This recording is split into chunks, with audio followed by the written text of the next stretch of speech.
Welcome, everybody, to the SoxProspects.com podcast, the web's number one source for information on the Boston Red Sox from top to bottom, from Fort Myers to Worcester, across the Pike to Fenway, and all stops in between. Thank you for listening.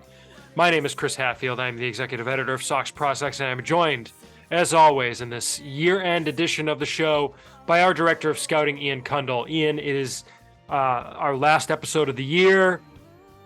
I got to know, big New Year's plans, or are you a stay in and watch a marathon of television guy? What is your New Year's Eve MO? I mean, you don't know what I'm doing this New Year's Eve. Oh, fair. Stupid question. Well, yeah. Okay. Let me rephrase. Are you a stay in at home and watch the Wolverines guy, or are you a go out to? I mean, if I'm not watching it with my college friends, I'm watching it by myself.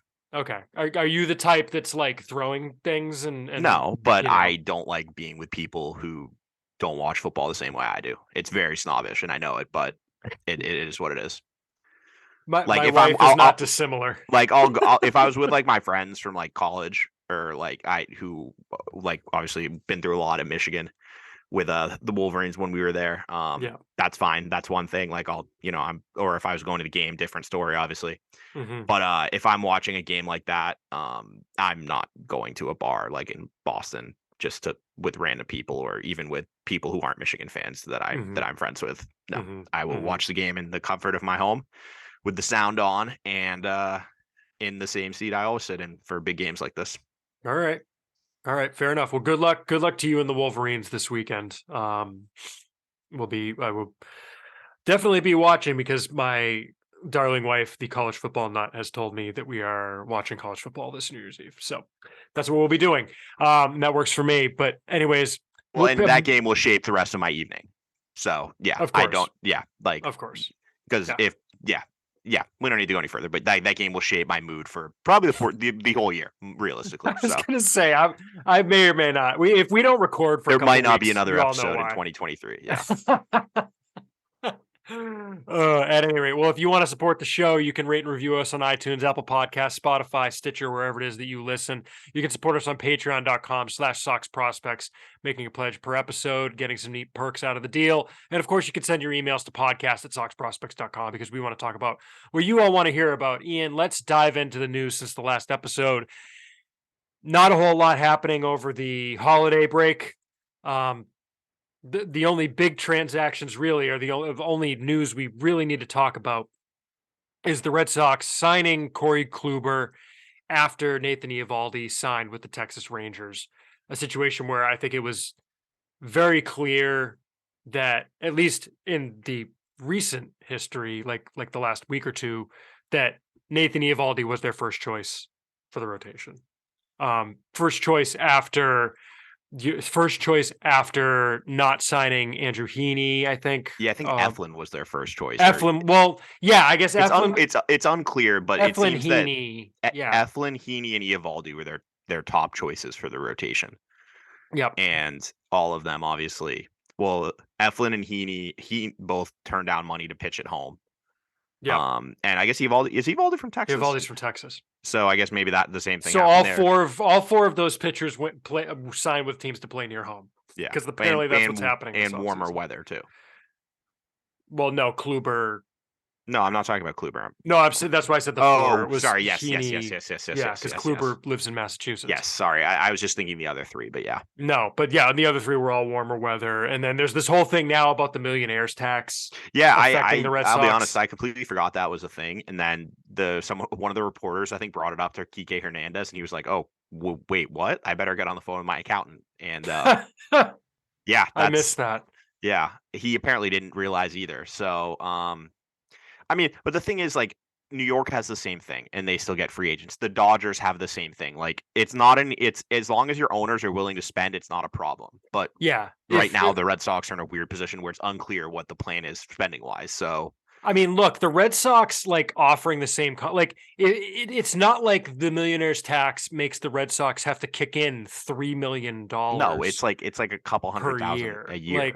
Come on, yeah, it's over the life of the long-term contract. It's a bigger deal, but over a 2-year $20 million deal, I don't think it's that much. Even a 3-year deal. Yeah. Even a It's 3-year when deal, you like what they I apparently think offered Eflin, Heaney, and I think when I don't know Heaney, but when it Eflin, comes up, Eovaldi. it's more of a thing is when you're doing like a 13-year deal for, Yeah, 350 million. Like, sure, of but course. yeah, I mean, Eovaldi, like, whatever. I'm fine with it. Like, frankly, if you look at the advanced metrics, Kluber was better last year. Um, Eovaldi had some worrying signs when he came back from his injury. Mm-hmm. His velo was significantly down. He was wasn't able to throw it. Really became more breaking ball dependent, which obviously is concerning given his injury history.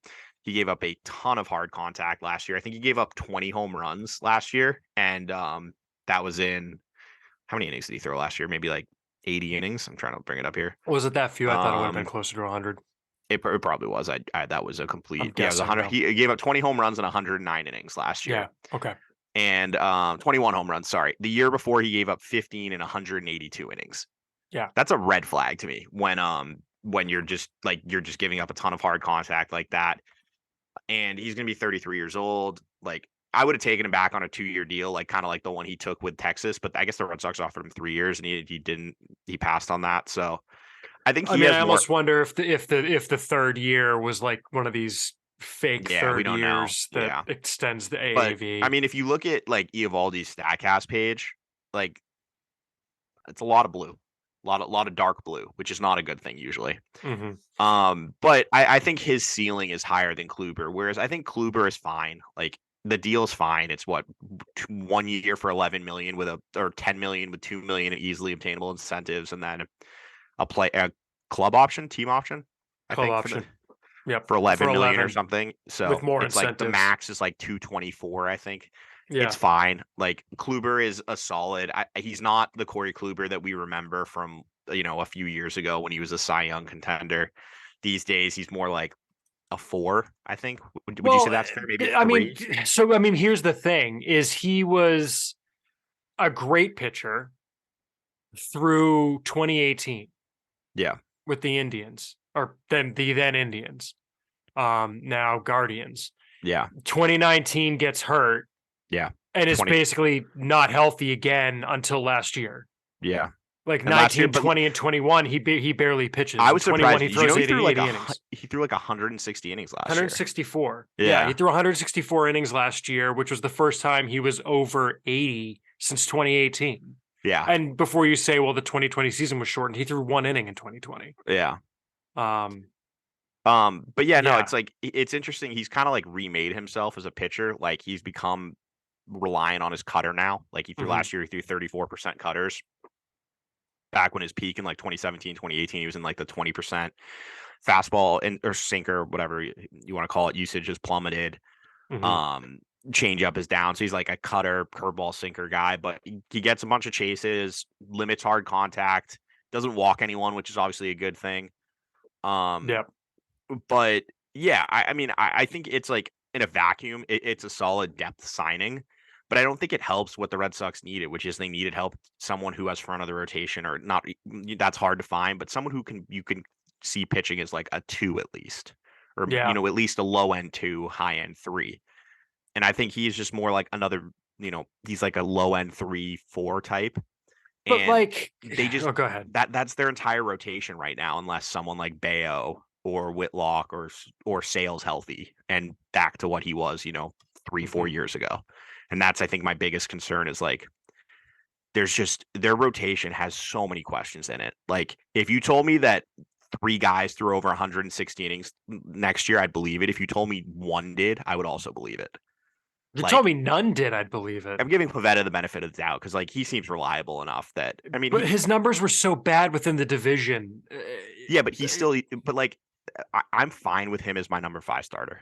Like, Mm-hmm. like if I'm in this day and age, if you're telling me you can find a guy who gives you a 4.5 ERA and a 1.4 WHIP and he's your number 5 starter, that's fine. Like, most teams are going to take that if you're going to give 180 innings, because worst case, every 5th Yeah. day you save the bullpen. So it's like I'm not going to bang like criticize Pavetta for going out there and like being a serviceable major league pitcher. You know what I mean? Like, Yeah. he's not good. He's not great. Like, it's nothing He's a special. 4.5. But He's like, fine. if he's used if he's in the role that he's supposed to be, like that, those numbers are fine. You know what you're getting. You know he's going to get crushed by good lineups. He's going to throw up a couple duds here and there. He's going to have some other good outings, but like he's a 1.5, 2 WAR guy. Like that's perfectly fine.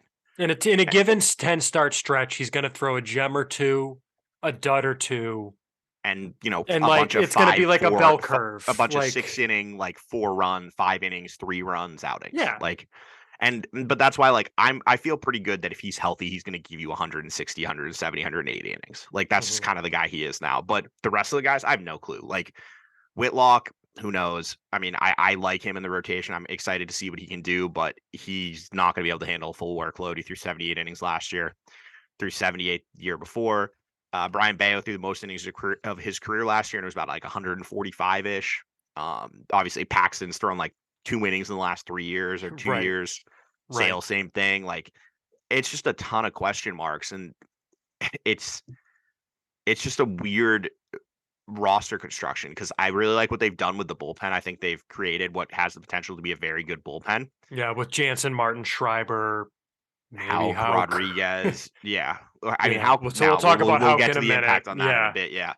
But like, I don't know if this bullpen is ready to handle a bunch of guys who might only go 3 innings. And that's my concern is like, it's a lot of risk in that rotation. Like Kluber, Sale, Paxton are all significant injury risks. Whitlock has had his injury problems. Like, it had to be done. And that's why, like, I'm perfectly fine with the signing, but it just adds another, question to a place where it would have been nice to have someone you felt good about, like, for who to give you another 160, 170 innings. But it's just weird because they didn't really target guys that gave you the certainty you're talking about, right? Like Eflin, Heaney, even Eovaldi is not really giving you that much more than Kluber does. Well, no, but they give you more upside. They give you more upside, that's the sure. thing. Like, but Heaney like, gives you upside. I mean, Heaney on a like rate basis he's like a stack best pitch.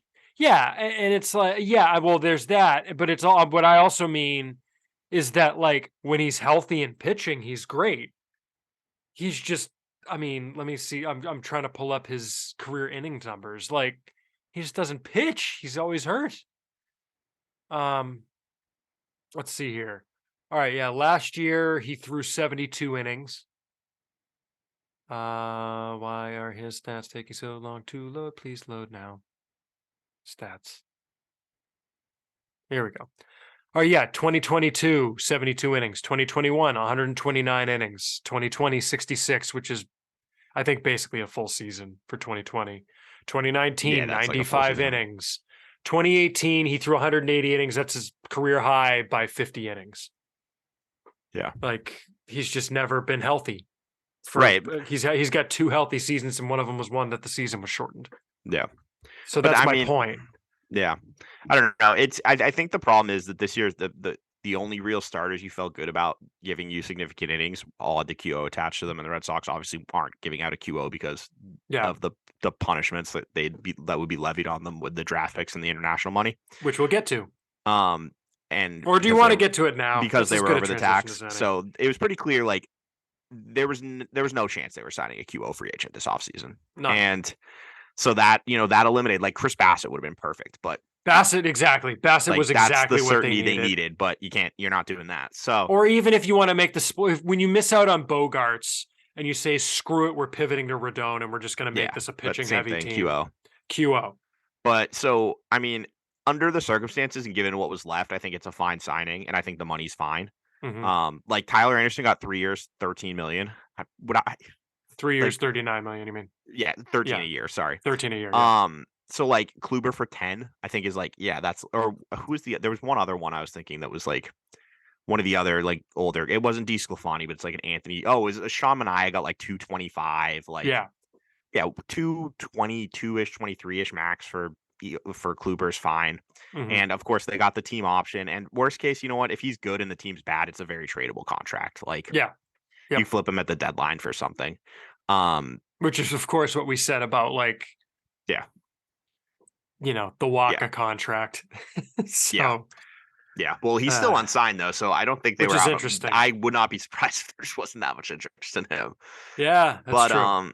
But yeah, Rich Hill signed too, I guess. I was just about to say, and they were never in on Rich Hill. Like anyone And who's saying people who like are freaked out about not being in on Rich Hill, like they were saying, you would prefer Hill to Kluber? Like I saw some people saying like that. Oh, like they lost out on a free agent to the Pirates. It's like no, they weren't. No, they weren't in on him. They were never in. Rich Hill, like who I was very. I thought saw he was good last year, but like he and was for great most, for what he was. Great for yeah, what he was. And it's like, look, people who were like, what I saw was the more correct angry take on it is they weren't interested in Rich Hill. Why?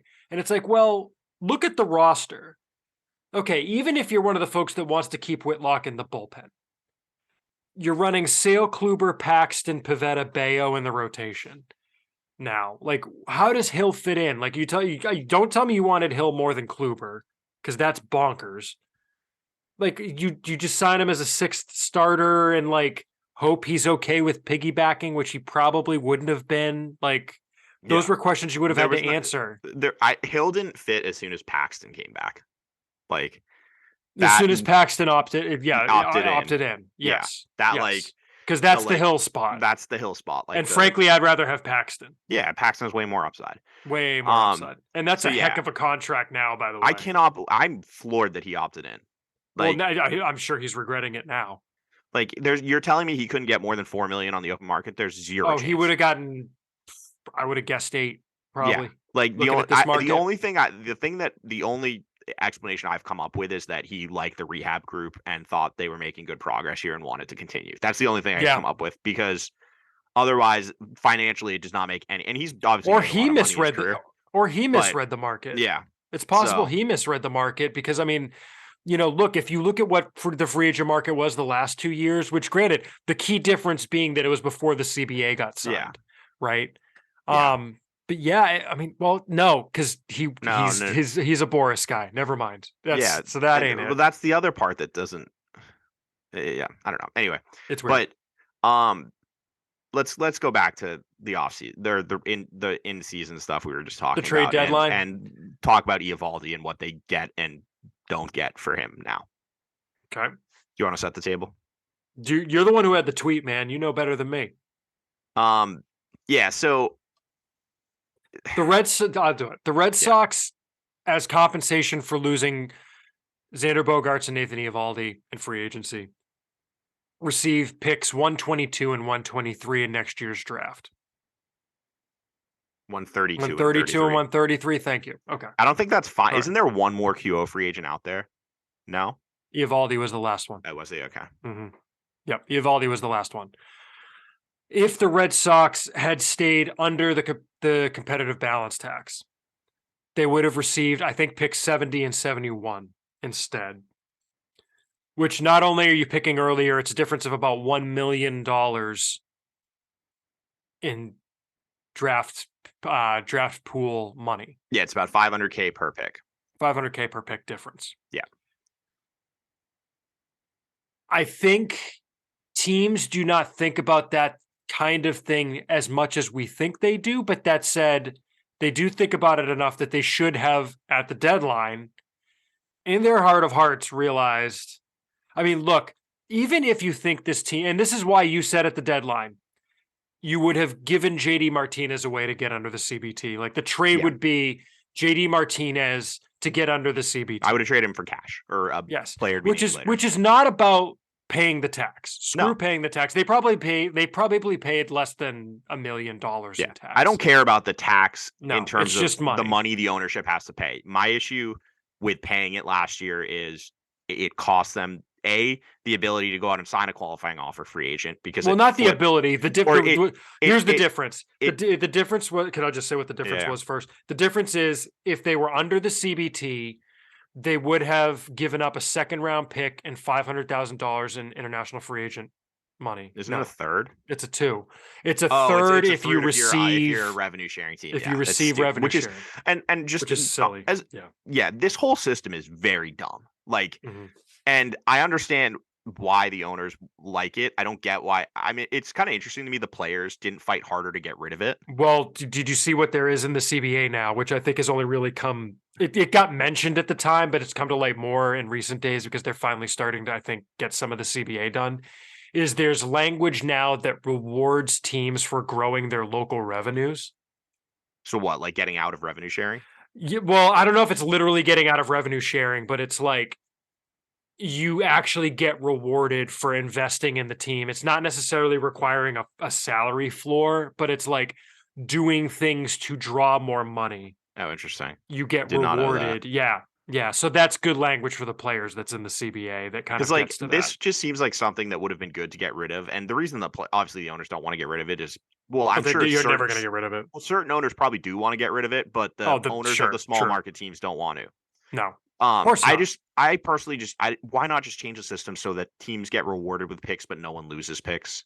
Like, I don't see what is a problem with that personally, but Yeah, I mean, that's I'm fair. sure. Yeah. Why do you have to give up picks to sign a qualifying offer for? Well, the thing is that they would have gotten rid of that in exchange for an or for an international free agent draft. Oh, that was the trade off, That wasn't was the it? trade off, Yeah, and they didn't come to an agreement on an right. international draft, I forgot that amateur draft. that was the trade off for Yeah. IFAs. Yeah. Yep. Fair. So that's why we still have this. So I think they were going to get rid of it, and they were willing to get rid of it. They just wanted a give in return. Yeah. And they didn't get their give.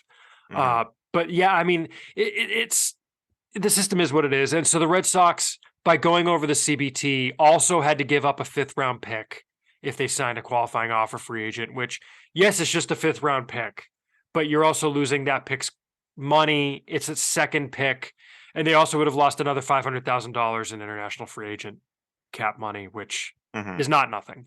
Yeah. And the thing keep in mind is that if you then sign a second QO free agent, you give up like the next pick. So if you're under and you gave up your second, you would give up your third. If you're over and you gave up your second and fifth, you would give up your third and your sixth. You have now given up 4 draft picks to sign 2 qualifying offer free agents. Like, it's just not tenable. Yeah. Even doing the one was tough.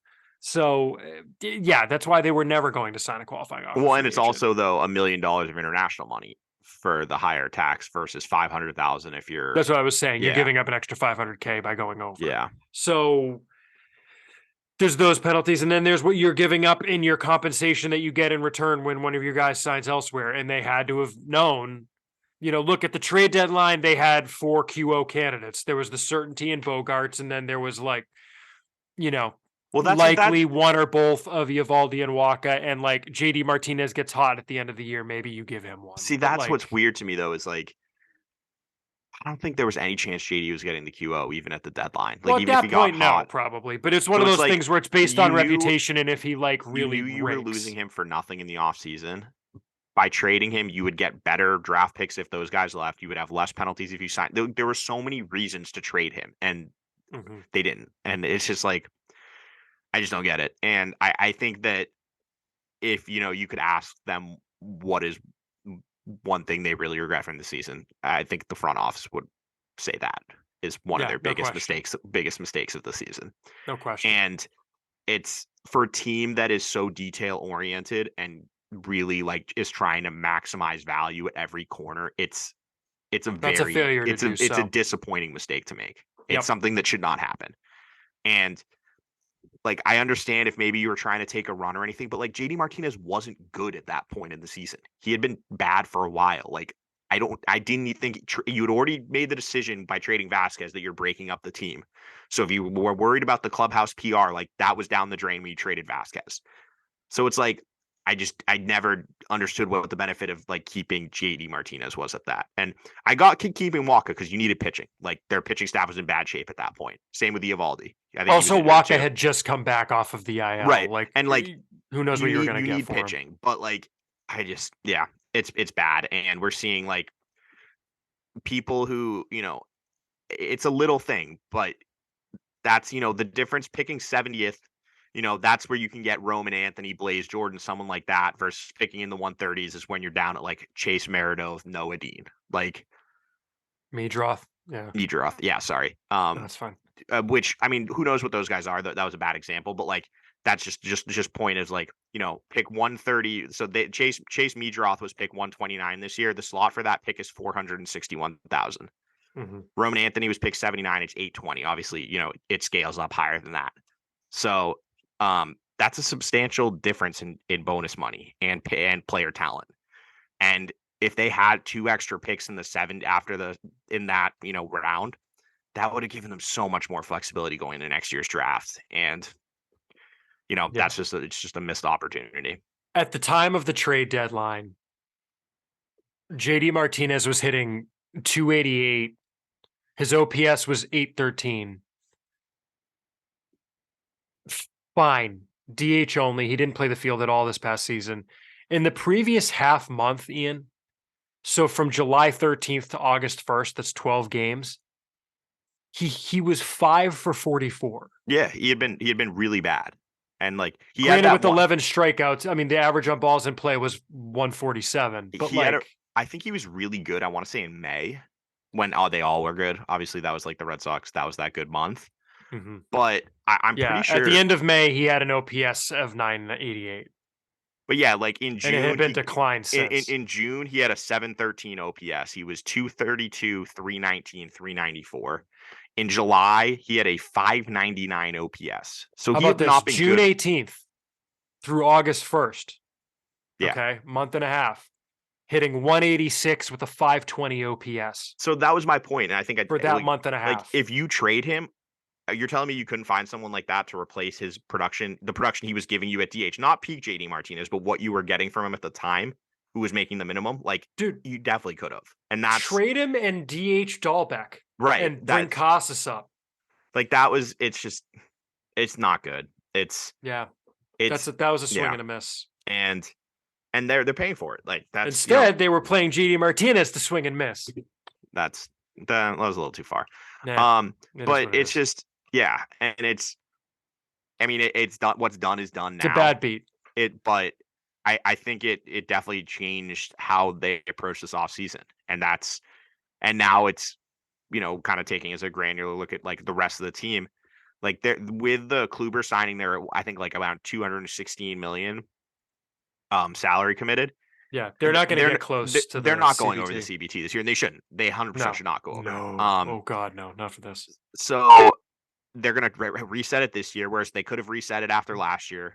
And because you need to reset it every, I think it's 4 years or 3 years? 3. So now, they're going to reset it after this year, but next year's free agent class is very bad again. And it's going to be the same terrible. thing. We didn't talk about this, and I meant to. It's horrendous. Next year's free agent class is brutal. Like, and they're not, and like Ohtani's, it's gonna be like it's Ohtani and Devers and everyone else. And this is we'll talk about the repercussions on Devers on another episode because that's a whole 20-minute conversation. Like just the whole weird place the Red Sox are in is free agency is not going to get any better anytime soon because all of the good players are signing long-term deals. We saw it with the Braves just now with Sean Murphy. I don't know how they keep doing it. I don't know how they do it, by the way. But Sean Murphy signed a 6-year, $85 million deal with basically buys out his ARB years and pays him three free agent years at $15 million with a $15 million team option, which is insane because like he's probably a top 5 catcher in baseball. He's no question a top Contreras 5 and JT Realmuto are both making like $20 million. Contreras is a little under, I think. But like you're looking at 19 to 22 million for that type of player. Like the Braves are magicians, but you're seeing it all around the league. Those guys are signing earlier, and the top, younger players who are going to be used to be hitting free agency at 27, 28 are not doing it anymore. Which, by the way, get ready for the Tristan Casas and Brian Bayo extension talk here on the podcast. I mean, they have to. That's who you need to be looking at to extend. Like the way baseball is going, you need to have confidence in your player development and your model and your analytical departments and say like, these are our guys. We want to extend them. And I would go to them. I would go to both those guys. If you think those guys are both regulars, you go to them and you say, here are, 7-year, 8-year deals with 3 options for us, like 3 club option years, or 6-year deals with 3 or 4 club options. You go to those guys and you get that done because that's what you have to do with the way baseball is going.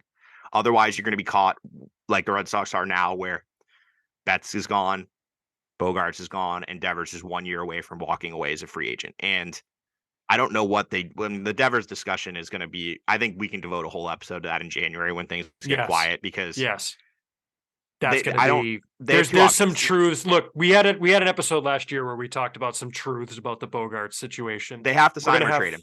Yeah, and that will be the episode because you cannot have him do what Bogaerts did and walk away for nothing. Like, I understand people are not happy about the return of the Mookie Betts trade. It's better than what they got for Xander Bogaerts. Like, You can't like letting a talent like that walk away for nothing sets the team back significantly. And I think they should re-sign him, but if they're not going to and they've made that determination, they should be shopping him as soon as now.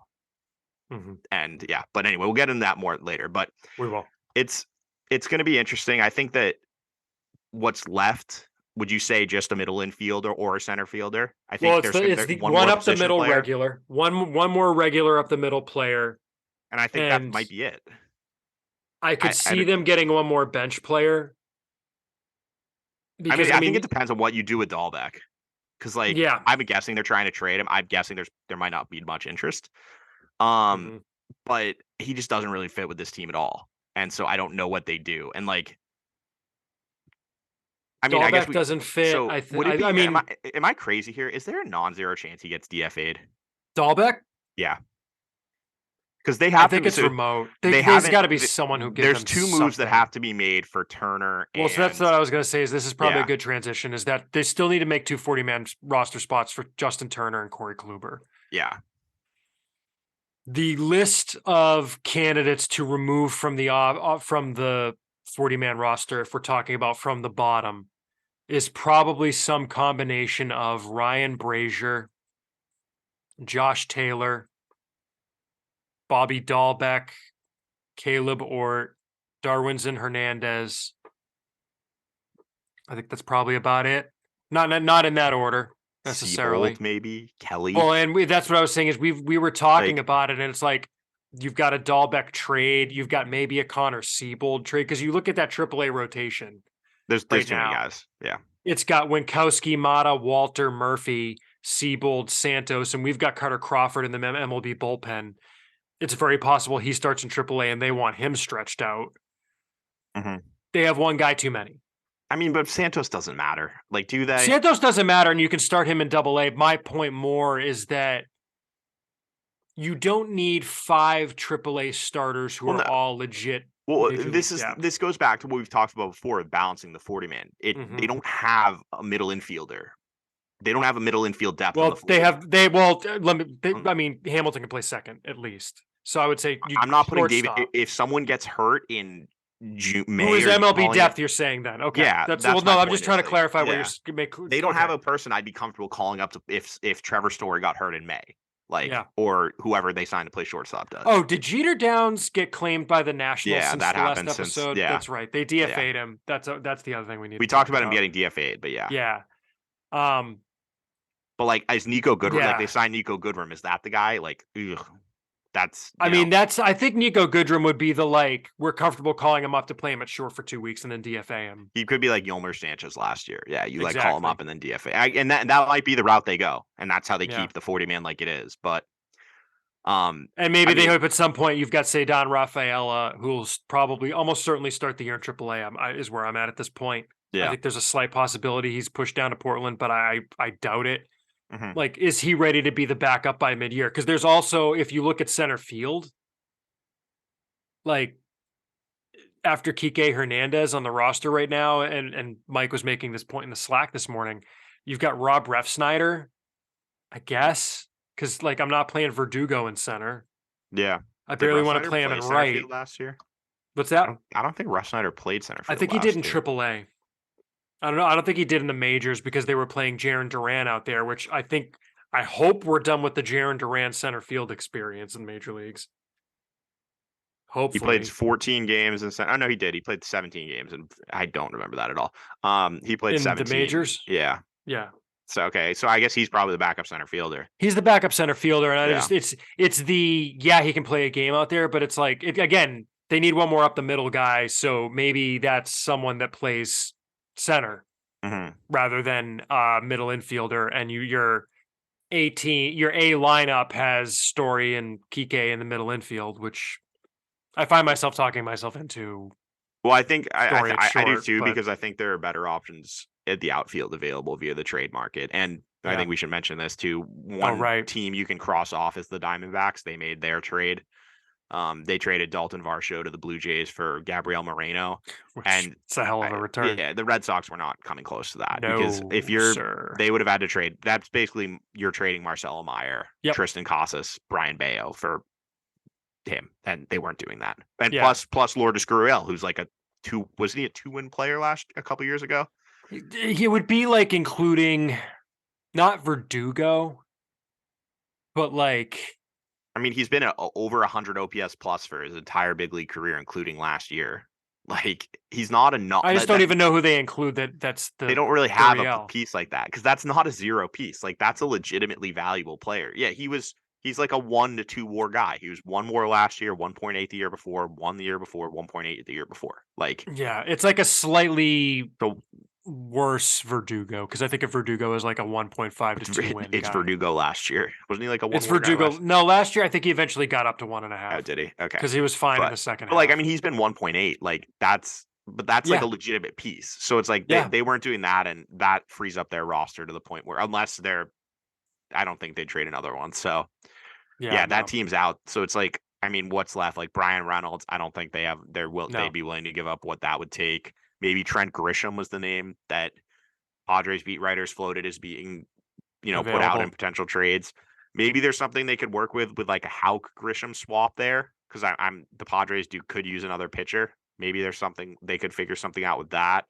Yeah, Trent Grisham hit 9th and play Gold Glove defense in center field. I could get on board with that, because at least you can hit for power and steal bases too. Story at short, Hernandez at second, and Hernandez becomes your backup center fielder. But that said, then who fills in at the middle infield if he moves? Arroyo, I guess. Yeah, I guess fine. Arroyo. That's fine with that. Well, Arroyo's it's also you can also platoon. You could also platoon Grisham. He fits pretty well, actually, because you could then with Arroyo. Or with Ref Snyder. With Ref Snyder, that's true. Yeah, that's true. To limit his exposure to lefties, but I don't know. It's if they make a trade for an outfielder, it's probably going to be someone kind of off the radar. It seems, because the only on the radar guys are those two. So yeah, I mean, and with John Segura signing today, there's nothing available with the Marlins, on free agency. Yeah. Like, it's Elvis Andrus, it's Jose Iglesias,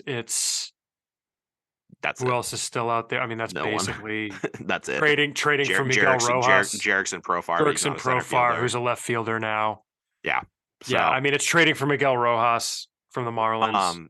I think, I would assume they're going to try and make a couple trades, but I mean, we're getting pretty close to the finished roster, and if that's the case, there's going to be a lot of questions that need to be answered from these players with their performances, because it's not, I think, what everyone had in mind when it came at the end of last season of what the team would look like. No, not at all. So we'll keep an eye on that as the offseason moves forward.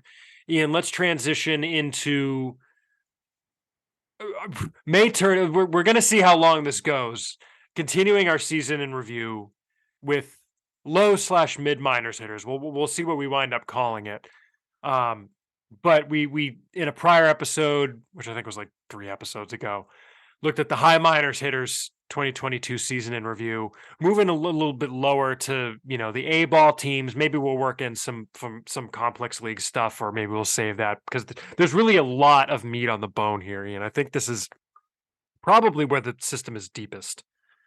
But the problem is, we've seen is teams don't really want that in trades, it turns out.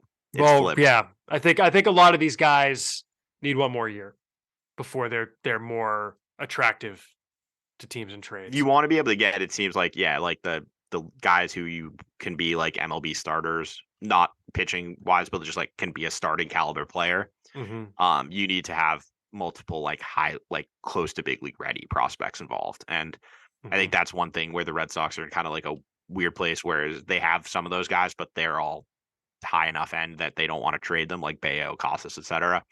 And then the next tier of them is just not that interesting for teams. You can't anchor a trade package with like Chris Murphy. No. And in the low minors, I mean, I think starting with that top tier is it's where we should start. And I guess I will include Miguel Blaze in this, because I think looking at actual high-end top 100-ish caliber prospects, and we both forget how much we went into Cedar Rafael last episode as well, but you came into the year with Marcelo Meyer. I think spring training was when we put him at 1, right? When we got back from spring training. Top prospect in the system, bore it out. I think that's the easy recap. He did what you want him to do. There was the negative of him missing some time with the wrist injury, but he did what you expect him to do. Earned a mid-year promotion to Greenville, hit well there as well. He did what you hoped he would do. He's a consensus top 20 prospect in the game, and I think some would put him top 10. He's turning into what you hoped he would when you drafted him, 4th overall. On the other end of the spectrum, you had Nick York, who had an extremely disappointing season. Part of that was certainly due to multiple injuries. He had a turf toe, he had a back, he had a left wrist that also bothered him in the Arizona Fall League. Not great from him, but and the thing that scares me is that it's not like he was hitting well before he got hurt. If he's healthy, does he work himself out of it? I don't know. Maybe this is something we write off looking back years from now, but it's a little more concerning on that end. And then you had the breakout of Ceddanne Rafaela, and to me, the somehow more under the radar breakout. I get that it was lower, but still of Miguel Blaze that I think people are sleeping on. Well, was it a breakout if we we had him really high coming out of spring training? We did. We had him like 8, I think. Or did we have him higher? I thought we had him higher. I'm trying to find the rankings. I can pull it up right now because I got the link right here. Coming out of spring training, we had Blaze 8th. Yeah, I was right. That was an 8th. Okay, yeah. Because it went Casas 1. I guess it took us April 5th. We had Casas 1. I guess it took us a minute to do the Meyer move. Yeah, Meyer was I think the next month. Yeah, we did it after April. We pulled the trigger. York 3, Duran 4 because he's still qualified. Bayo 5, Jay Groom 6. Ugh, that's weird. Smart. That's weird because we had him 8 at the end of the prior year. Anyway, I don't know. Mata 7, Blaze 8, Walter 9, Jordan 10 to round out the top 10. Yeah, I mean we had him in the top 10, but yeah, he's better than that. He should be on every top 100 list this offseason. I don't think he will be, but he should be. We've talked a lot about him. He's insanely talented, and his emergence, and I think is important though, just in the sense that he gives them the type of guy with the upside they don't have really. They haven't had in a long time. Yep. Meyer has a very high ceiling, but if you told me Blaze's ceiling, like his 100% or 90th percentile outcome was better, I would believe it because he just does everything. Like he'll show you plus speed, they'll show you center field defense, he'll show you power, he'll show you feel for hit. I mean, he's got the total package. It's just a question of, how long does it take to develop and does he reach his potential? But if he does, like, it's scary outcomes for the rest of the league because it's up there with the guys that, are kind of turning into the face of baseball in the outfield right now that we've seen come up the last couple of years. And I honestly think that he could be one of those guys who could force his way up very quickly the ladder if it clicks correctly.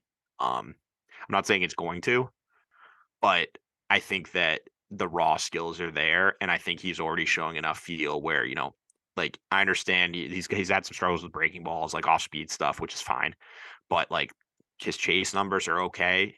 He makes a ton of contact on pitches in the zone, among the best in the system. And when you combine that along with his ability to hit fastballs already, and his feel that he shows and the aptitude he shows at the plate, there's a chance that he could be someone really special. And his development, I think to me was even a bigger story than Meyer pushing his way to Greenville, because Meyer had that kind of expectation as, probably should have been the number 1 pick or number 2 pick, was well known. Blaze, obviously got a decent amount of money, but it wasn't like he got the top bonus in his class or anything. He got 1.5. I mean, that's big, but not huge. Good. It's big, but it's not huge. And he's now turned himself into I know there are some teams who think he's, already a top 50 prospect in all of baseball. So his emergence is probably, just look at his numbers, not even digging into the behind the scenes numbers, but 301, 353, 552. When was the last time they had a 18-year-old do that in the FCL? It's been some time. So yeah, the last time they had exciting player. young position player that we felt this excited about. I mean, I'm thinking of like Westmoreland in Lowell. No, it's like Devers. Like Yeah, I Devers. guess Devers and It's Devers, Bogarts. Bogarts, like those Devers, guys. Bogarts, yeah. Like, Because but Bogarts skipped short season. He went straight to yeah, he skipped Greenville Lowell. from He the went straight to DSL. Greenville. And Devers, we saw, and he was one of those guys that when you saw him hit when he was like 17, you're like, oh wait, that's not a sound you hear off the bat ever. Mm-hmm. Mm-hmm. So, Yeah, those are the but comps. yeah, That's fair. it's very his development is huge because I mean it's a star driven game these days, and he gives them another guy with Meyer who has a chance to be like a 7. Mm-hmm. Yeah. Like we said, Rafaela, big breakout.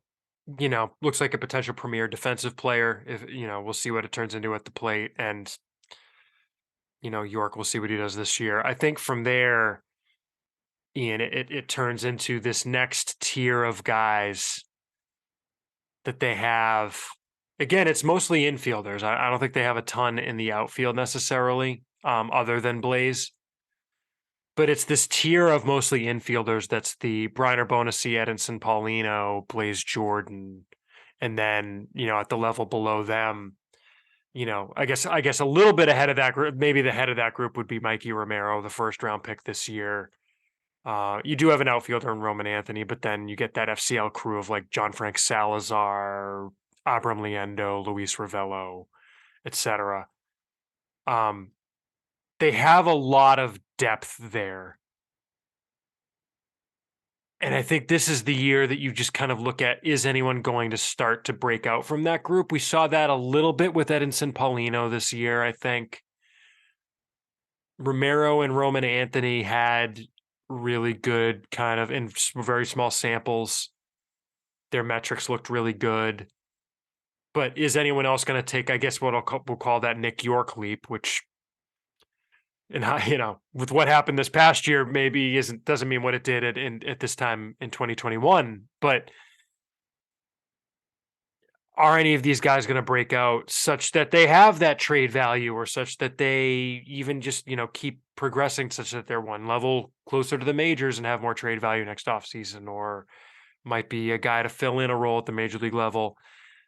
How do you parse that group of guys, Ian? Because they all have flaws, or at least, a lot of development left that you need to project. Mm-hmm. But at the same time, there are things to like about all of them too. Mm-hmm. I think to me from that group, the standouts are the draftees from this year. And I think it's just really impressive, especially Romero and Anthony, what they did after they signed. They just transitioned pretty seamlessly to pro ball. Their on-field numbers were good. The behind the scenes metrics numbers were good. Like those two seem to just be very comfortable being professionals. And I think that's really encouraging, obviously, since those were their 2 biggest bonus guys from last year's draft. And then, as you said, moving down to that, like kind of that second tier-ish, I think the thing here is, the key is, as you said, is figuring out who are the keepers and who are the guys you're looking to trade, because they don't have room for all the guys. They just have way too many middle infielders, and they have like I know there's scouts I've talked to who are like, oh yeah, if we had Paulinho in our org or Brainer Bonus in our org, they'd be everyday shortstops. And just because the way the Red Sox are structured and who those guys have been, had as their teammates is the way up, and it's not going to get any easier with Romero now in the fold. They've had to play other positions, and I think that those guys, they don't have the upside of some of the other guys that we talked about, and that's why they're on that tier below. But there's still a chance that they can take a step forward physically, especially I think someone like Paulinho. And maybe they do start, putting up better exit velo numbers, hitting the ball harder, more consistently. And it kind of starts, that can move them up in that tier. But I think this is a big year for them to show that, to see if any of them can kind of make that leap that Rafaela made last year, where, he was improving gradually and then he took that big jump last year. And I think obviously the hope is that one of them at least can do that, and it's kind of a wait and see to see which one of those guys has that ability, or if frankly, if they even just stay on that linear path, that's an okay outcome too. Yeah. So, I mean, I look at those guys. You look at like Blaze Jordan's got pop, but like, I mean, look at the Greenville lineup we have projected right now. On that roster, you've got an infield of Jordan, Bonacy, Paulino, Meyer. Jordan's not a full-time first baseman yet.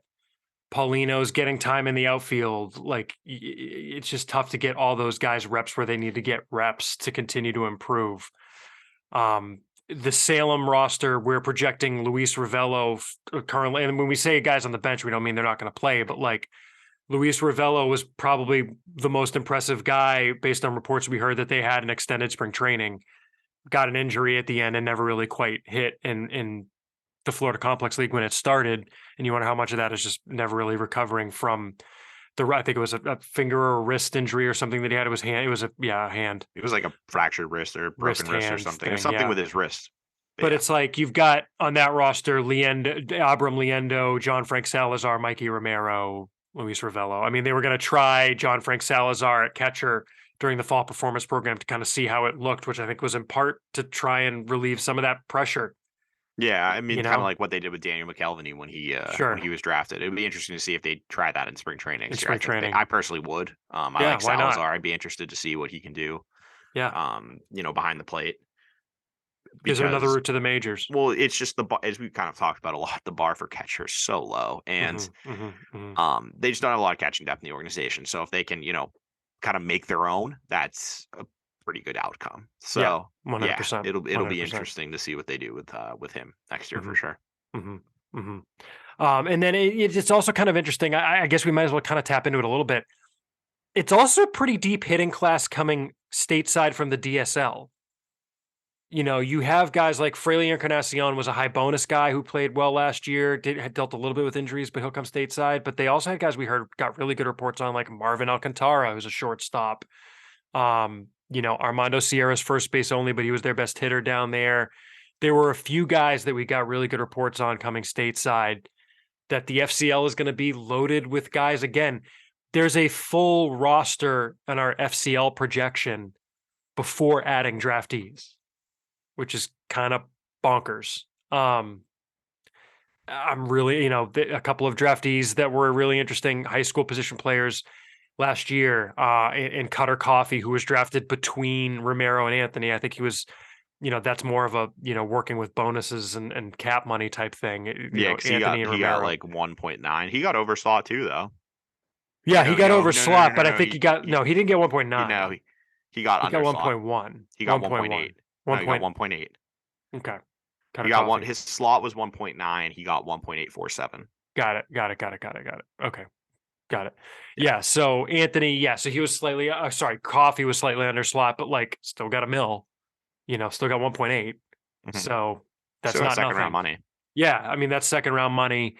Like I said, Alcantara and Encarnacion were, top guys down there. Catcher, Johan Fran Garcia.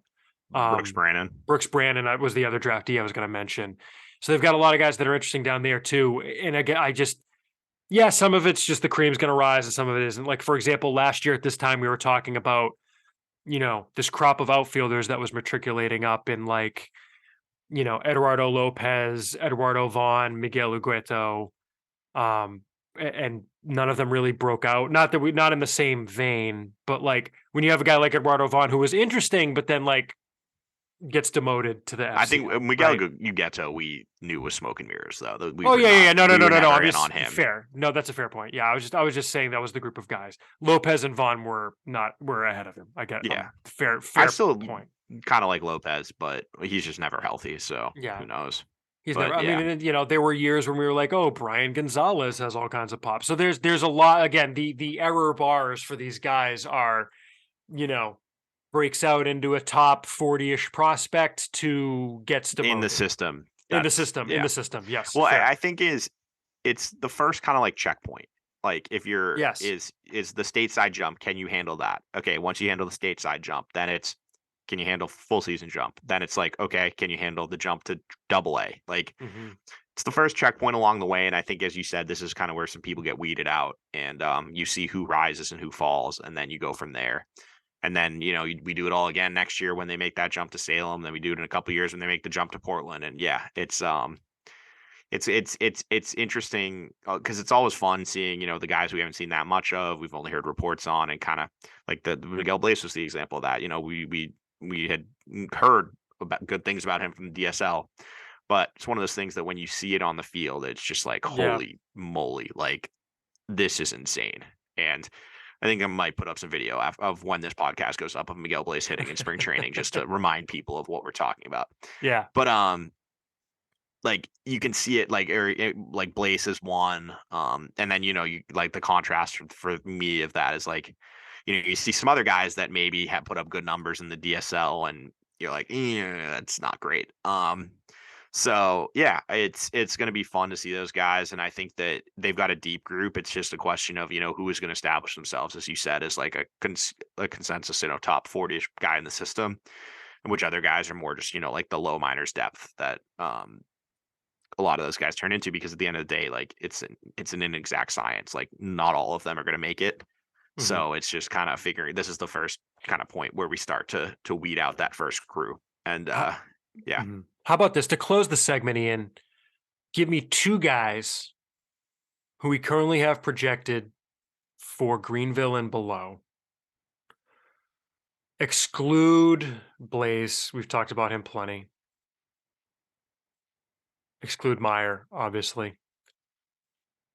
Who are your picks to potentially pop? I don't want to use a term that might have connotations but like, if it's a teens guy, pops into the top 10. If it's a 40s guy, pops into the top 30 or 20, maybe 20. Guys who you think we might be viewing who have the potential to be guys we think of in a little different light by the end of next year. I think the first one to me is I think Marvin Alcantara could be someone that coming out of spring training is in our top 30 and maybe even like our top 20. I heard that he was probably the best hitter on the DSL Red Sox last year. Mm-hmm. And that was ahead of obviously guys like Encarnacion, who got a much bigger bonus, and Framey De Leon, same thing. So he signed for, I think it was 200K, 250K. I want to say, no, 30,000. Sorry. Yeah. Not even close. Wait, that was Alcantara? Yeah, he signed for 30K. Really? Yeah. I thought he was I thought he was like 250. It's not, no, let me check this. I thought he was like a 250 guy. No, he was 30K. No, he was 30K. You know who we might be thinking of? Jancel Santana? No. No, I was thinking of Jancel Santana got 600K. That's who you're thinking of. No, I was thinking of Franier Noria, who got 265K. Oh, okay. He didn't even start last year, really. No. So, but I just, the fact that he was the guy scouts who I talked to who saw them down there were like, yeah, this is the guy we liked the most, was interesting enough. And obviously never seen him. Where this is going fully off of reports, but the numbers were good and the reports are good. And if he shows what he did last year, I think there's a good chance that he could move up, be pushing that top 30 type after spring training. And I think the other one. Do you want me to do one while you think of one? Yeah, you can, because I have two and I'm debating, so you go first. All right.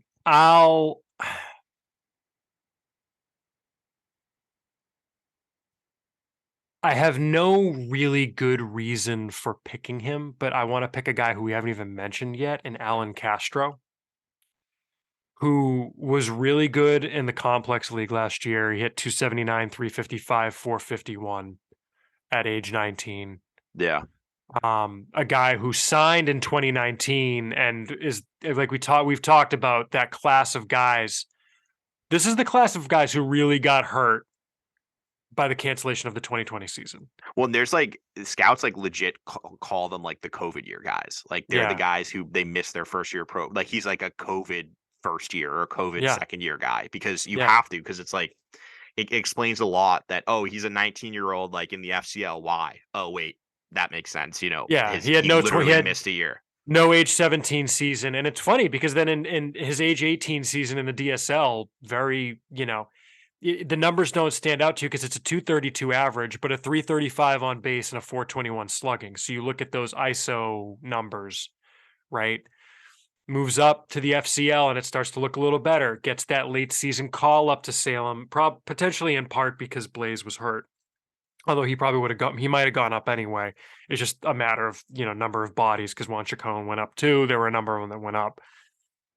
I'm just curious what he does with a number. Does the arrow continue to point up for Alan Castro?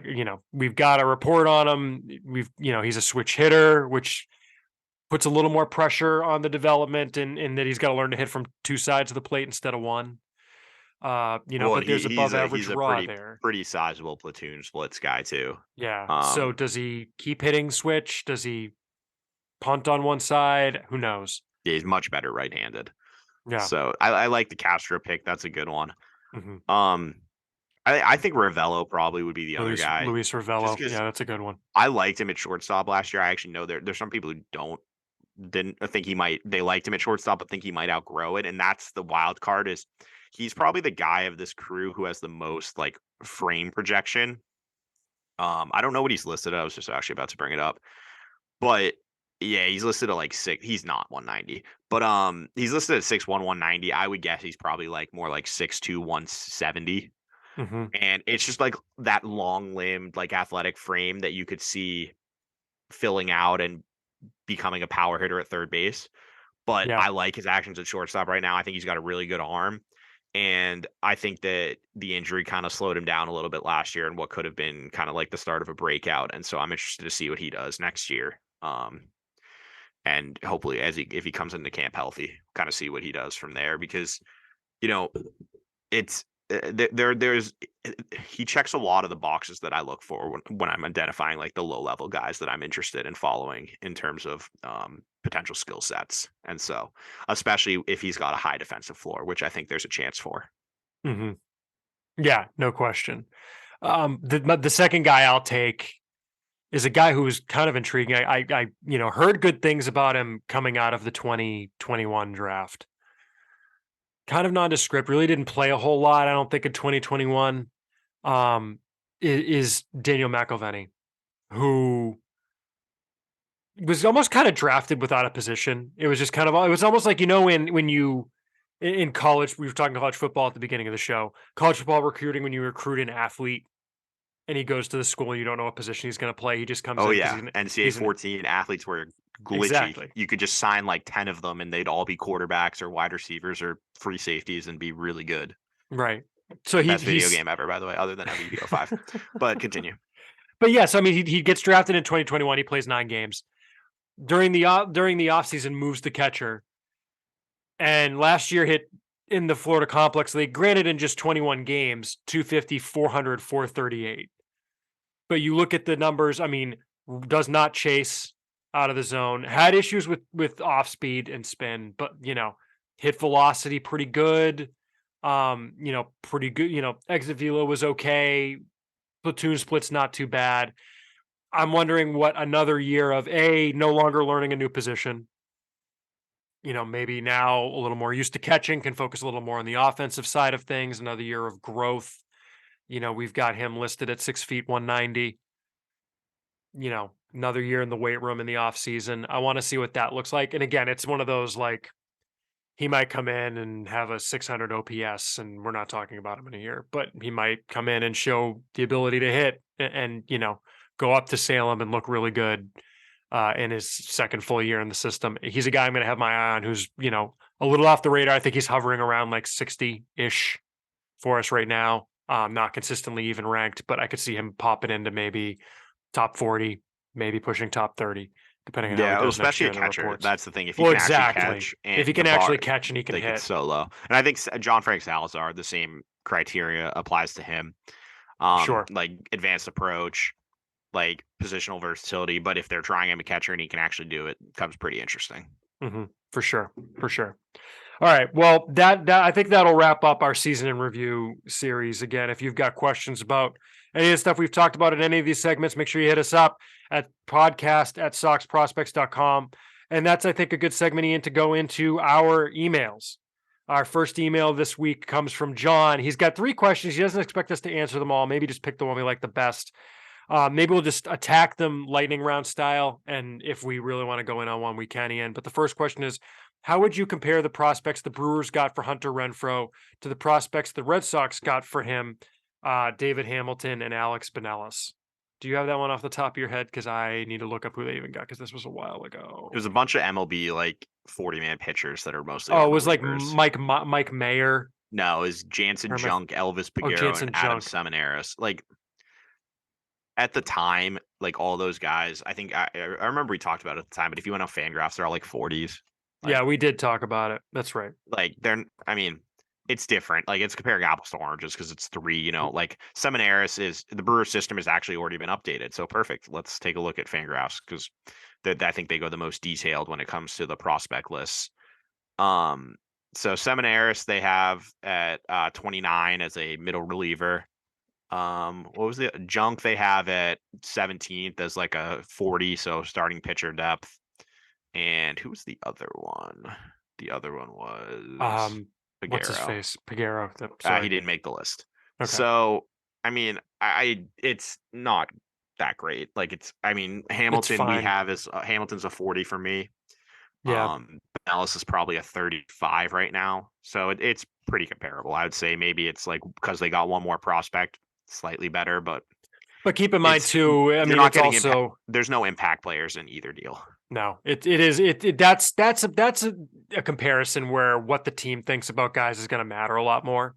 Yeah. And that look, you look at our ranking, there's a team out there that thinks the guy we have at 50 is better than the guy we have at 20. Like maybe like I'm not saying literally those guys, but like once you get behind definitely not 50, but not 50, right? Who's 50? Chacon. Oh, okay, never mind. But I'm just saying, I mean, maybe not that drastic, but I'm just saying like teams aren't like we say they don't line up draft boards the same. They don't line up. It's like once you get past like 25, 30 range, like you can put it in any order to about 60 or 70. Teams don't have other teams' farm systems ranked out to 60. Maybe that's the better way to put it. You think? Oh, okay, maybe they do. All right. No. All right, fair. Yeah. All right. No, they have lists. Yep. Okay, fair enough. Next question is, everyone assumed the A's would get a king's ransom for Sean Murphy, but it sounds like they traded him for 50 cents on the dollar. What would the Red Sox have had to give up to match what Oakland got back? Well, that's okay. That's cheating because there was a third team involved. Well, yeah, and the Contreras part is something the Red Sox do not have an equivalent of. Right. So it's not what the A's got. The A's got Contreras and flipped him. Yeah, for Astrid Ruiz, which I don't get. So they would not have been able to. Yeah, because Contreras was I forgot Contreras was an all-star last year. Yeah. Oh, yeah. If Contreras was on the table to get moved, I would have wanted the Red Sox to be all over that. I said that I would have called Oakland and said if you can flip Rafaela for Contreras, I would have strongly considered it. No question. Yeah, I would have. But yeah, no, I wouldn't have blinked. They don't really have because of the Contreras piece. That's why it's weird. I think what was given up for Sean Murphy was a fair return and actually a pretty sizable return overall. Like if you're taking what the Braves gave up for him. So that's Contreras, Muller. Who else? It's the pitcher. There's a couple of young pitchers. Tarnock. Royber Salinas. Yeah, he's a reliever, but he could be nasty. Yeah, and the A's flipped Contreras, old friend Joel Payamps, and Justin Yeager for Asturi Ruiz and Manny Pena. Yeah. Yeah. That was the weird part. That was the weird part was the Contreras part. But in terms of what Atlanta gave up, I thought they gave up a pretty sizable amount.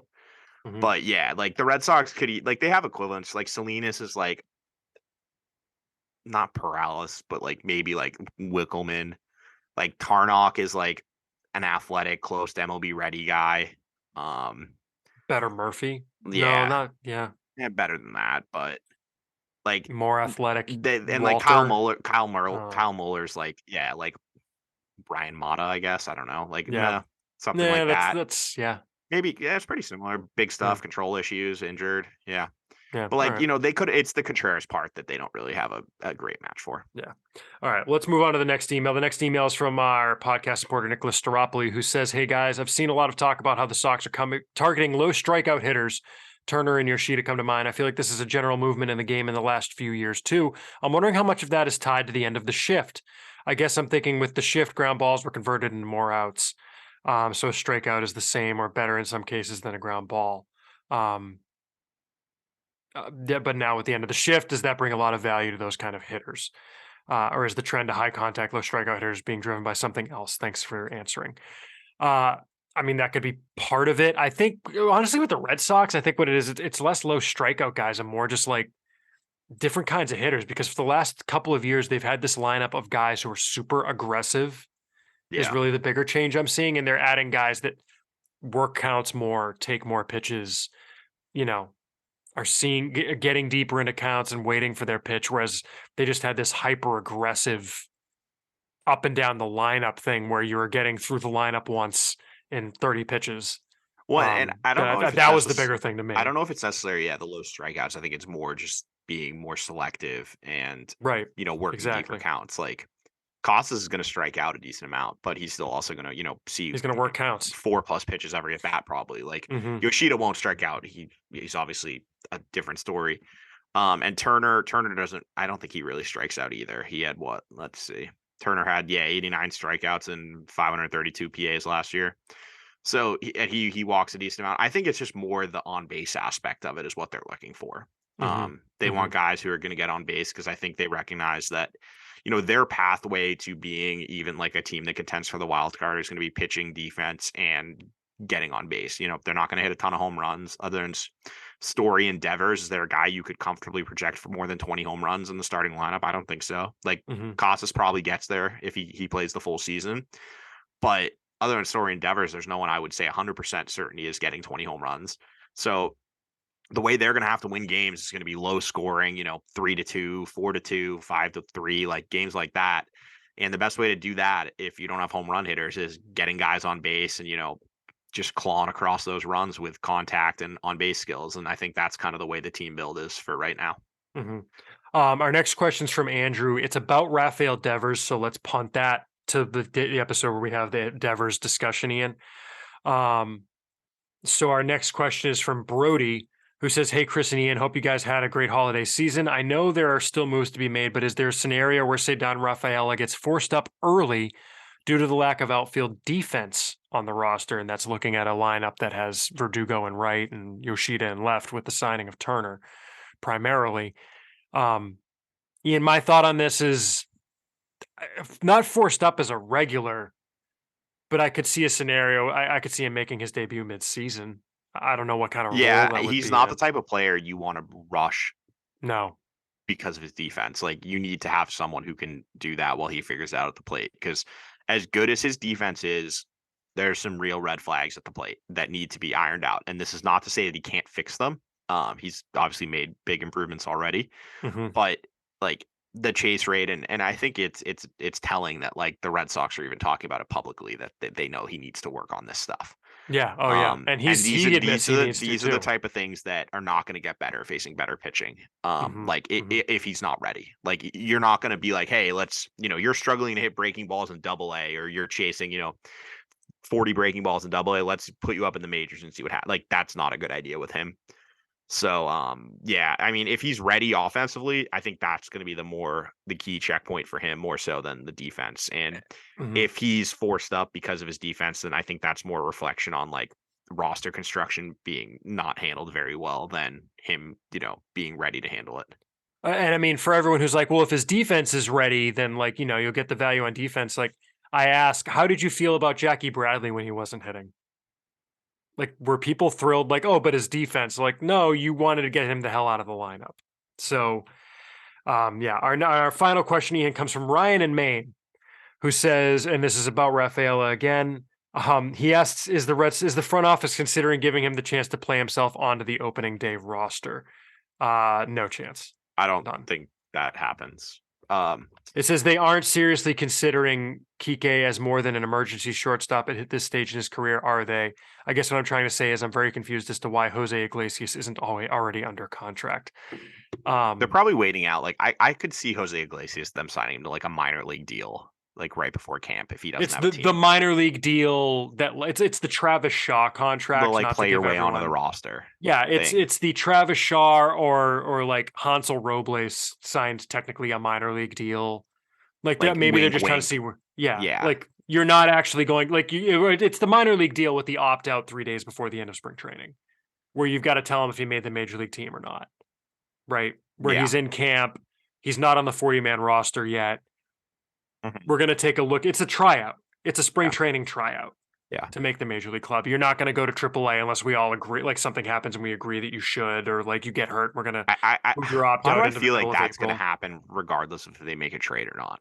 Because like I know I can't. I mean, there's going to be a team that needs Jose Iglesias if it's the Red Sox or not. I guess, yeah. But I mean, Elvis Andrus still isn't signed. Like, yeah, I forgot how good he was last year. By the way, Andrus. Yeah, he was decent. I mean, I don't know. I don't want to have Elvis Andrus starting at I'll be honest for this team, but wouldn't hate it. You think? Yeah. I mean, last season. Let me bring this up. I know this because I was looking at it earlier today. So he was obviously released midseason, and I think part of it was just Oakland just didn't want to play him anymore. Mm-hmm. And when he was released with Oakland, he was hitting 243, 294, 320. Not great. Still worth 1.6 WAR though, because he was playing great defense. With Oakland last year, you're looking at his 2021. I am looking at his 2021. His 2022 is a little bit better. 673 OPS is probably 96 OPS plus. Right. He was B-Ref. A 3.5 win player last year. Was he really? Yeah. On BREF, he was a I'm looking at Fangraphs. But yeah, that's what I'm saying. On BREF, he was a 3.1. But with Chicago, 271, 309, 464 with 9 home runs and 11 steals in 43 games. And his defense is very good. Yeah, he was a lot better with Chicago, which hey, having a team where you're playing for something maybe motivates you to play a little better. Right. I don't know. I wouldn't hate it on a 1-year deal. It's not an ideal. It's a suboptimal outcome, but he's 84th percentile outs above average. He doesn't strike out. He's going to be 34, which is not great. It's a 1-year deal. It's stopgap type, but I just feel like they could do worse. And I don't know. His defense is good. That's the thing that matters to me is the defense. Well, here's the problem though, is that at the plate from 2018 to 2021. He was not good. Oh yeah, he was very bad. That was 4 years in which he was a 76 OPS plus guy. No, he was very bad. So you can't really sign him expecting to get what the White Sox got. But at the same time, he was still a positive WAR in every year except for 2020. He was over a win every year except for 2020 because of his defense. Mm-hmm. And of course that year you've got more of a fluctuation due to the length of the season. But yeah, I don't know. I wouldn't it's one of those 2 are trades. So I'm sure it's something we revisit on. I feel like by the next episode, we're going to know a little more because we'll know what the 2 roster moves are. I would assume by next week for Turner. And I think, maybe we'll see some more, light action. Who knows? Maybe they'll sign Carlos Correa by then because he still hasn't signed with anyone somehow. So I don't know. Yeah, we didn't really talk about that. I guess there's not a whole lot to talk about. It's just kind of, I guess the Giants that morning was wild. So did we talk about it? We talked about him signing on the last episode, right? Yeah, and we didn't talk about how this was a great point that I think the SPPod Family Barbecue guys brought up of that somewhere in the Giants park is a Correa Giants jersey that he was going 100%. To wear at the press conference that day. Yeah. That is lost to the sands of time. It was so funny. I actually woke up randomly in the middle of the night at 3:30 and looked at my phone, and that was just the Heyman tweet was there, and I was like, oh, okay. I'm probably that didn't happen. Delirious. I'm delirious. Yeah, and so I looked at it again. I was like, oh wow, this is going to be fun to wake up to, because then it's the only people who knew it happened were the Demon Hour West Coast people. Yeah, because it was it was midnight West Coast when it happened, and then. There's a bunch of people who went to bed expecting Correa to be a Giant and woke up and he's on the Mets. I have a friend who's a Mets fan, and he woke up to it, and because I texted him at 3, I texted him the link to the tweet and was like, "Here's your wake up, enjoy." And he was like, "Oh wow, that's interesting." That happened. The best was seeing on Twitter everyone wake up over the course of the morning. Yeah. You'd get the West Coast tweets at 11 and noon about 10, oh wow, 10, 11, yeah. So, yeah, but anyway, but the fact that doesn't happen, it clearly means that there's something going on with his physical, with his leg. It's apparently his leg. That Yeah. bad enough that it still isn't done. So That said, it sounds like the Mets are gonna find a way to make it work at this point. right. And if they don't, I can't see him taking like a 2-year or 3-year deal, which I feel like the only way the Red Sox would get involved. And maybe they wouldn't even at that. I don't know. But well, especially because here's the thing, right? Of like Red Sox swoop in. Like, do you want the Red Sox to give a guy that 2 teams at that point would have been like, we're gonna sign you? Oh wait, hell no. well, it depends on the Like, contract. If it's a 3-year deal, well, no, sure, I that's what I'm don't saying. care. Not on a Like, long-term deal, because like right? it Like, seems to me what the issue is that they're worried about years like 6, 7, 8, 9, 10, 11, 12, not the first yeah. couple of years. So if you can get him for like 3 years at 40 a year, sure, I'd do that. But I'm not like sure. the hitter version of the Verlander and Scherzer It's the contract deal. he got last time.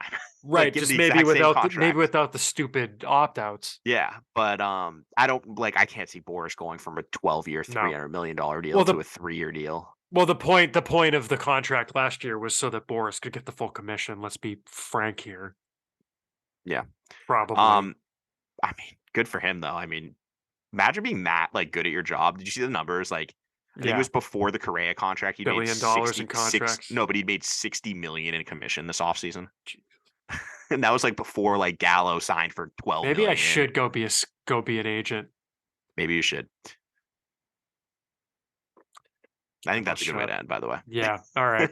Thank you all for listening. Of course, I think what we'll do, Ian, is we'll give one final shout out to all of our $5 level Patreon supporters. But before we do that, again, you can email us at podcast@soxprospects.com. Hit us up on Twitter and Instagram. You can follow Ian on Twitter at Ian Cundall. That's IANCUNDALL. You can follow me at SP Chris Hatfield on Twitter. And there's an Instagram account. I haven't done anything on it yet. I'll think of things to do there in the new year. I've got some ideas of maybe doing like short videos every morning. I have some ideas for IG. Yeah, we'll talk about it. Interesting. All right, I like it. Not tonight because I got to go to bed. It's midnight. And of course, you can follow the site at Sox Prospects in both locations. You can support us on patreon.com/Sox Prospects. And I think what we'll do is, since it's the last episode of the year, Ian, for one final time, all of our $5 level Patreon supporters. Those are Deb Kendall, Andrew Wallen, Lendl Martin, Ernest Shermer, Kyle C., Tyler Woodrow, Patton, New Hampshire, Jeff Trainer, David R. Nardone, Tim Harding, Bill Stanton, Evan Kirkwood, Chris Fox, James O'Hara, Nathan Kenyon, Ben in Rhode Island, David B., Ben Burnett, Al Mendel, Kevin Katrides, Steve Gregory, James Bailey, Andreas Goldstrand, Corey Perrick, Forrest Perkins, Mark Herman, Brian Cowan, Andrew K., Jeff Harwood, Dusty G., Michael Murphy, Bob Introne, Pavel, Jordan Shabbat, Jeffrey Scruggs, Nicholas Staropoli, Mike Kawano, Chris Bollier, Curtis Waltman, Michael Stewart, Caleb Farron, John Kane, Jason Stoneburner, Jason Parker, Mike Granger, Mike Bignosa, Jeff Richardson, Michael Cullen, John McGee, Nicholas Lenson, Paul Manish, James P. McMahon, Jim Tuttle, Adam Gregory, Brian Rose, Jake O'Donnell, John Mulqueen, Gerardo Antosca, Sean Guinan, Kyle Sanborn, Matthew Ware, and Alex M. I think what we'll do in the future is we'll probably do like 10 at a time. So don't worry, we're still going to give you your shout outs, just maybe not every episode. I think that's about it. Happy New Year, everybody. Maybe next year will be better. Maybe it won't. We'll see. Thank you all for listening. We'll certainly be around in 2023. Thanks for all your support over the past year. Thank you for all your support over the many years. We appreciate you. And you're all the reason we do what we do. So we'll continue doing it. Thanks much. Happy New Year.